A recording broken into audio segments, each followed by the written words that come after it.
Und da sind wir wieder, Freunde, zurück hier bei Dragon Ball Z Battle of Z im Online-Modus. Ja, ganz krass, und wir sind direkt mal wieder auf der Jagd.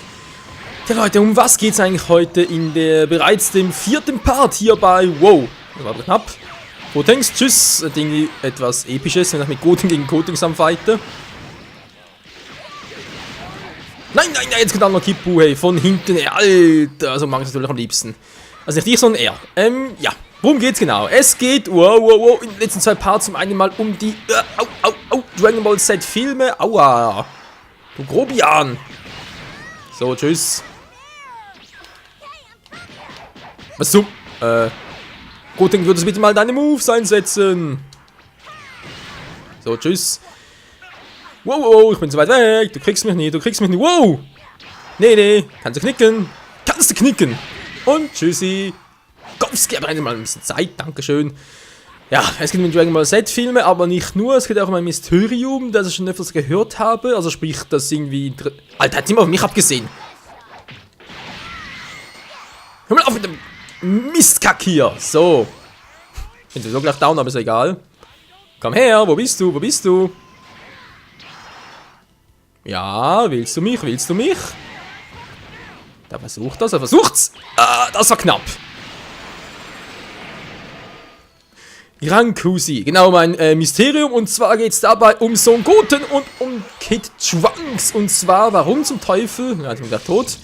Warum zum Teufel konnten die eigentlich so einfach und so früh Super Saiyajins werden? Im Vergleich zu ihren Vätern und natürlich auch zu Son Gohan.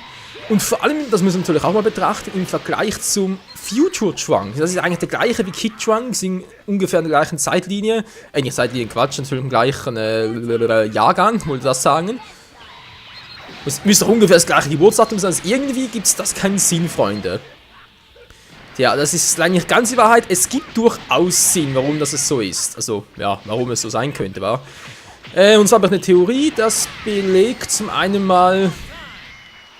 Ja, hat was mit dem Mosaurus und so zu tun, also sprich generell eigentlich mit der Veränderung, die so ein Saiyajin halt hat. Also wissen ja Saiyajins sowieso ein bisschen eigentümliche Wesen. Ich meine, einerseits sind sie relativ lange, relativ klein, oder ja, kann durchaus also sagen. Ich meine, Son Goku war, bis er 16 war, eigentlich noch ein Kind, aber jetzt mit 19 war er über 1 Meter gewachsen, also eine Wachstumsphase nicht schlecht, ey. Das zum einen und zum anderen... Bitte mal Dankeschön. Der Schwede. Ich will auch ein bisschen. Aber will nichts. Genau, das war aber auch bei Vegeta und Raditz so. Da kann man ja auch mittlerweile bei Dragon Ball Minus und so wie das heißt, kann da ein bisschen nachforschen. Die waren auch bis ins frühe Erwachsenenalter noch ziemlich klein. Erst danach hat sie plötzlich einen Wachstumsschub. Ja, das Ding ja auch mit dem Osaru, ich meine, das ist auch natürlich ein ziemliches Wachstum und so und generell... Was ist jetzt los? Wieder laggen. Hat das vielleicht auch was mit dem Super Saiyajin zu tun, denn ist ja irgendwie Faktor, dass... Wow. Ich meine, der große Unterschied zwischen Son Goten und Son Gohan war ja eigentlich... Hallo, geht das alle auf mich los, oder was? Ja, genau, dankeschön. Der große Unterschied zwischen Son Goten und Son Gohan in dieser Beziehung ist ja eigentlich nur der eine, dass Son Gohan geboren wurde, als Son Goku noch gar kein Super Saiyajin war. Jedoch Son Goten, natürlich, gezeugt wurde, Entschuldigung, ich muss natürlich sagen, gezeugt wurde, als, Son Goku noch kein Super Saiyajin war, bei Son Goten allerdings schon. Jetzt ist so die Frage, ja gut, das kannst du natürlich so beantworten, aber was mit Trunks? Tja. Wir wissen natürlich durch Trunks Reisen in die Vergangenheit, dass sie Cyborgs angreifen. Vielleicht war das ja der Grund, wieso ein Vegeta mehr trainiert und früher zum Super Saiyajin wurde. Denn wir wissen ja auch aus dem Flashback von Trunks, dass Vegeta in Zukunft bereits Super Saiyajin war, aber eben, Super Saiyajin alleine reicht noch lange nicht. Aua. Sag mal, Gott, kannst du mal was machen hier auf L2 und R2? Der macht gar nichts. Alter, kann mir voll wieder ein Combo-Angriff zu 2 zu 3, ist klar. Nochmal, wer noch nicht und tschüss in Kopf. Alter, sind ausgewichen. Nicht unbedingt. Alter, das war knapp, hey. Mann, wieso helfen die uns nicht? Ach stimmt, da müsste ich ja, ich bin Unterstützer, wa? Entschuldigung, bin ich ein bisschen abgelenkt. Ja, das kann man natürlich so erklären, dass Vegeta halt in der Zukunft, wo Trunks herkommt, damals war noch gar kein Super Saiyajin bei der Zeugung von Trunks. Kann ich auch ein bisschen unterstützen, ja, kann ich da auch. Dankeschön. Und dann halt als Cyborgs angegriffen, sprich halt in der Vergangenheit, in unserer Gegenwart, mit Kid Trunks, dort war er halt einer. Ja, kann man natürlich jetzt irgendwie so plädieren und so, aber das Problem ist halt trotzdem, wo sind die Beweise? Ja, ganz ehrlich, Beweise gibt es natürlich keine! Das war aber sehr knapp! Alter Schwede! Ah, Mann, Mann, Kampf konzentrieren wir wieder mal ein bisschen. Schon stimmt zwar der Kampf wieder, aber dafür stimmt das Timing nicht mehr. Man spricht dann die Gesprächsqualität und tschüss. Mann, oh Mann, oh, aua, das tut doch immer weh. Oller Penner. Oh Mann, oh Mann. Ja, ist gut, wir haben es kapiert. Ist klar, eine Zweier-Synchro. Wow, heil die Waldfee. Das war voll unfair, 3 gegen 4. Naja, was soll's, muss irgendwie hinkriegen. Bams! Also gut, wenn du immer so lange brauchst zum Aufladen, dann ganz ehrlich, dann musst du halt verlieren, das geht nicht anders. Ja. Genau, also Beweis fehlen irgendwie noch, wobei man ja irgendwie schon sagen kann, wie gesagt, vor allem bei Son Goten hat es natürlich durchaus was für sich. Dort ist ja das so wahr. Und ja, ein anderer Fakt ist halt, es könnte doch durchaus sein, wie gesagt, es sind keine Beweise so, aber könnte doch durchaus sein, dass halt, wenn man zum Super Saiyajin ist, dann halt seine DNA ein bisschen verändert. Und natürlich, wenn du halt dein Kind zeugst mit veränderter DNA, natürlich dieses Kind auch wiederum eine veränderte DNA. Sprich, das Ganze wird dann irgendwie so schon Sinn ergeben. Ja, wie auch immer. Da müssen wir zuerst mal Akira Toriyama fragen, wie das so ist, ob das wirklich sein könnte. Aber denk mal, so als Theorie dazu könnte es doch durchaus sein. Also der Gedanke daran ist gar nicht mal so übel. Das Super Saiyajin-Status in die DNA verändert und dadurch bewirkt, dass künftige Kinder schnell zum Super Saiyajin werden. Die andere Variante wäre natürlich, dass irgendwie evolutionsbedingt ist. Weil, wir wissen ja auch, dass Bardock wurde auch zum Super Saiyajin später, aber er war ja erst, vom Alter her sag ich jetzt mal, viel später als Son Goku. Natürlich Son Gohan bereits mit 10 Jahren und dann, also eigentlich nur 11, ne Moment, 9, 10, genau 10 Jahren, stimmt schon. Natürlich Son Goten und Trunks noch kürzer. Also sprich, theoretisch müsste jede nachfolgende Generation noch früher ein Super Saiyajin, sag ich jetzt mal, werden können. Ist natürlich immer noch die Frage, ob es wirklich so ist. Denn in Dragon Ball GT ist so, dass Pan auch nie ein Super Saiyajin wurde. Wobei, da war die Erklärung von Akira Toriyama, dass ich einfach nie vorstellen konnte, wie ein weiblicher Super Saiyajin aussehen sollte. Okay, mal mittlerweile bei Dragon Ball Online und sowas ja auch gibt, oder Heroes, das heißt irgendwie das Online-Spiel.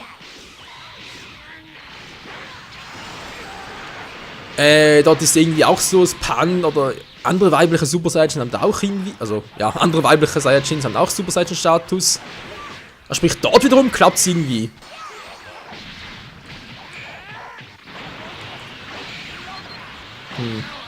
Man merkt schon, die anderen kämpfen viel mehr als Team zusammen, aber auch daran liegt, dass ich ein bisschen umkonzentrieren und natürlich ein bisschen aufs Thema konzentrieren will und natürlich auch muss, weil wäre natürlich sonst ein bisschen doof, wenn ich hier über gewisse Fakten oder Theorien quassle und dabei nur die Hälfte irgendwie richtig rüberkommt. Das wäre natürlich ein bisschen sehr fail. Ja. Wie gesagt, soweit mal dazu meine Theorie, wie das alles sein könnte bezüglich den, ja, wirklich frühen Super Saiyajin-Status, oder sprich bei Goten und Kid Trunks war es gar kein Problem, die konnten es einfach so.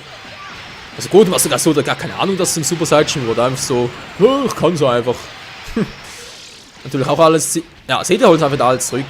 Voll fies. Ja, das ist natürlich irgendwie geil, dass natürlich die Kinder das konnten und kann natürlich auch sein, dass Akira Toriyama da gar nicht dabei gedacht hat, weil, wie gesagt, Usage war sowieso immer ein bisschen, auch von Son Goten her, ja, ist jetzt Nachfolger von seinem Papa und so, Son Goku ist ja tot, deswegen muss natürlich alles supi sein und so. Aber ich sage, das sind ja 4. Gegen wir, stimmt ja. Nur kämpfen die anderen halt besser als Team als wir.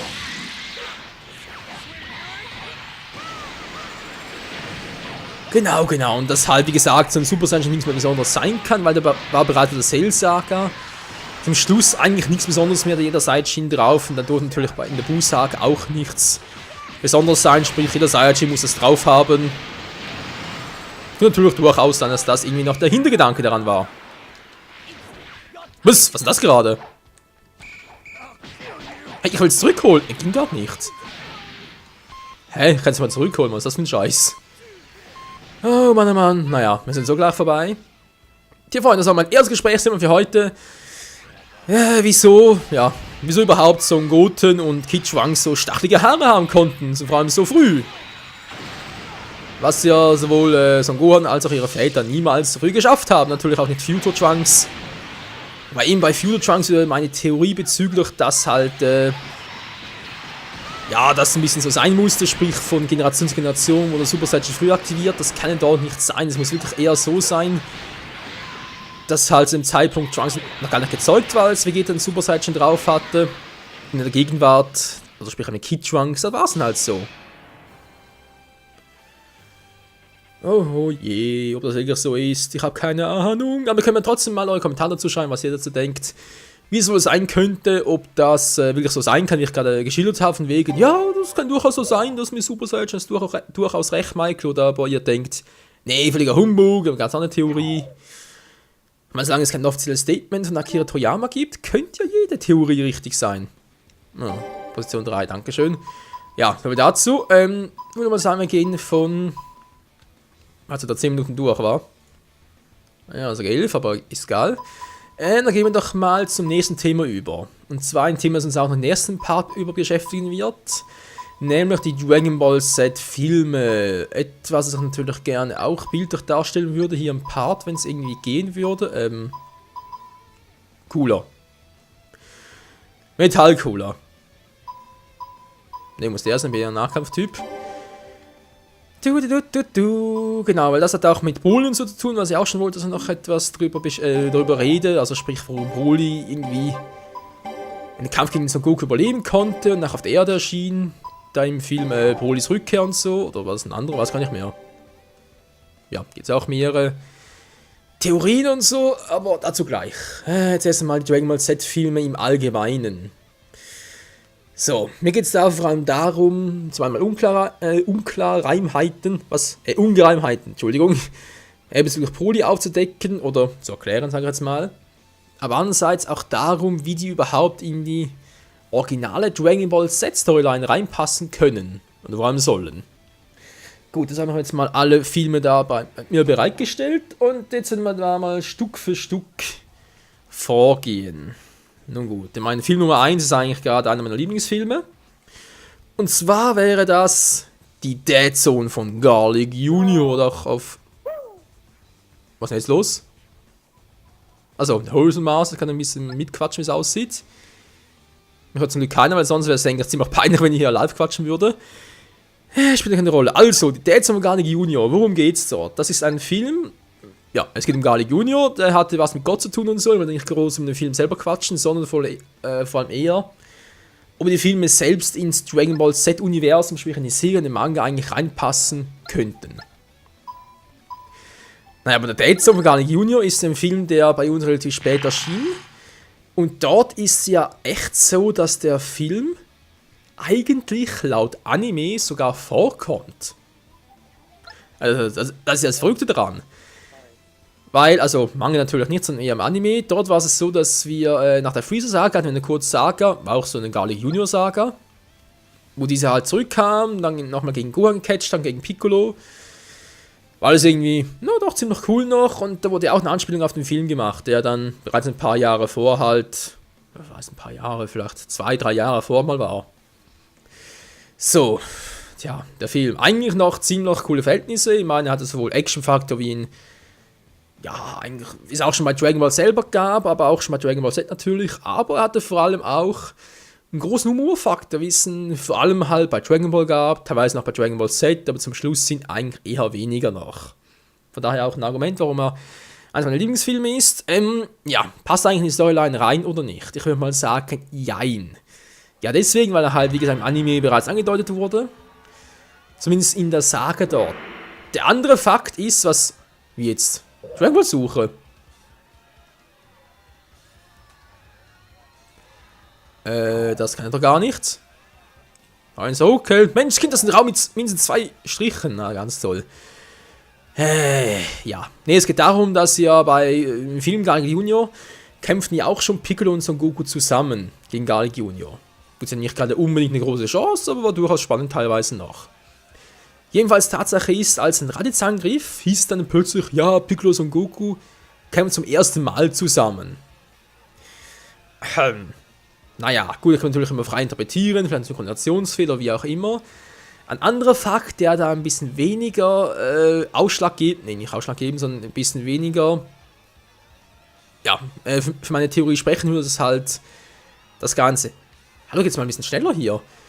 Doch ins Anime-Gebilde passen könnte, ist halt der Fakt, dass Son Gohan bereits im Film Garlic Junior bereits gezeigt, was er drauf hat. Ich meine, der war dort plötzlich so übel stark, der hat das jetzt sicher an den Zeitpunkt auch Raditz in die Tasche gesteckt, ganz ehrlich. Also ich sowieso, dass Garlic Junior zu dem Zeitpunkt etwa gleich stark wie Raditz, so, ja, vielleicht plus minus 100 Punkte da auf der Skala vom Radar, aber Fakt ist, Gohan hat den platt gemacht und, also verbannt halt, aber ist das gleiche in dem Sinn, aber Piccolo und Son Goku und eigentlich auch Krillin und so, die haben alle das gesehen, die haben plötzlich gemerkt, was Son Gohan für eine Power drauf hat. Hat noch verlassen, ja, ist mir eigentlich egal. Worum geht's eigentlich?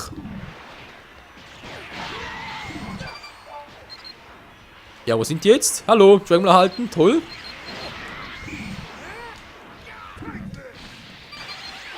Was soll's machen? Die erledigen und dann Dragon Ball sammeln oder wie? Geht das eigentlich oder was? Ich überlege gerade, Dragon Ball halten. Aber ich weiß nicht, oder? Ich meine, wie soll ich denn da? Fliegt doch automatisch auf die Gegner zu. Oder kann ich die irgendwie. Ja, toll. Jetzt muss ich wissen, wie ich irgendwie den Zoom-Faktor ausschalten kann. Geht denn das schon wieder?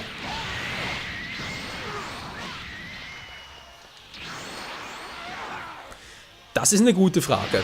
Ja, wie auch immer, da war irgendwie klar plötzlich, ja, Son Gohan hat halt diese Kraft und so, und das wussten ja am Ende vom Film auch alle.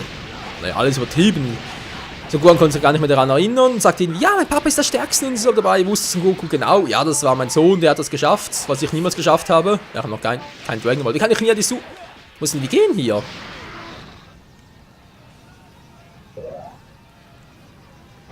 Leute, komm schon, muss doch irgendwie da möglich sein, dass das Ganze. Also wir haben hier einen lang suchen, geht natürlich auch. Ja, Dragon Ball halten, cool. Ich suche einfach. Ja, ich bin cooler, ich bin cool, ich habe alle Dragon Balls, ich finde die schon. So, waren bereits 2. Wo sind wohl die nächsten? Keine Ahnung, werden sie sicher bald finden. Lass in Ruhe. Du bist wieder 0. Klar, verliert plötzlich alle Dragon Balls auf einmal. Auch nicht schlecht. War echt jetzt, weil die alle Dragon Balls auf einmal, ist ja fies, okay. Kein Bock auf Suchen, wir gehen direkt mal auf die Gegner los. Ich finde es irgendwie die lohnenswertere Variante. Und ja, dann war es so, dass dann plötzlich im Anime selbst hieß dann plötzlich am Anfang, also sprich in den ersten 5 Folgen war es noch so, dass Son Goku gesagt hat, ja, ich weiß nicht und so, Son Gohan könnte durchaus Talent haben, ich weiß nicht zurecht, müsste erst noch testen, aber Chichi will das ja nicht und so. Das spricht halt ein bisschen dagegen, dass der Film wirklich im gleichen Universum stattfinden könnte. Obwohl er wiederum, dann wie gesagt, der Fehler, der kam mir dann vor, also irgendwie, der Film müsste also auch im Anime irgendwie seinen Platz finden. Und trotzdem, trotz allem, ist es ein bisschen crazy. Naja, was willst du machen, wa?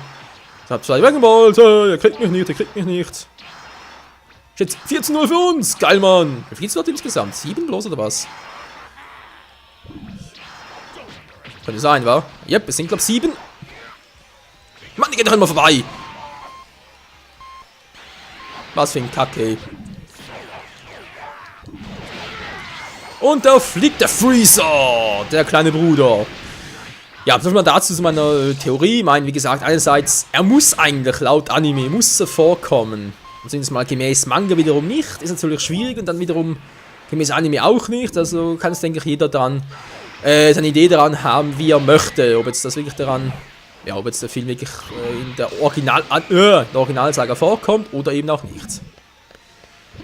Dazu kommen wir zum nächsten Film, und zwar wäre das, Moment, ich muss gleich überlegen, ob das war der stärkste auf Erden, oder? Ja, mal gucken, genau, der stärkste auf Erden, war natürlich auch ein geiler Film. Da ging es ja darum, ob Son Goku jetzt wirklich der stärkste und so ist von allen, etc. Und dann wurde irgendwie, kam so mit irgendwie, wie hieß es schon, der Dr. Bio? Nee. Wie ist der Doktor?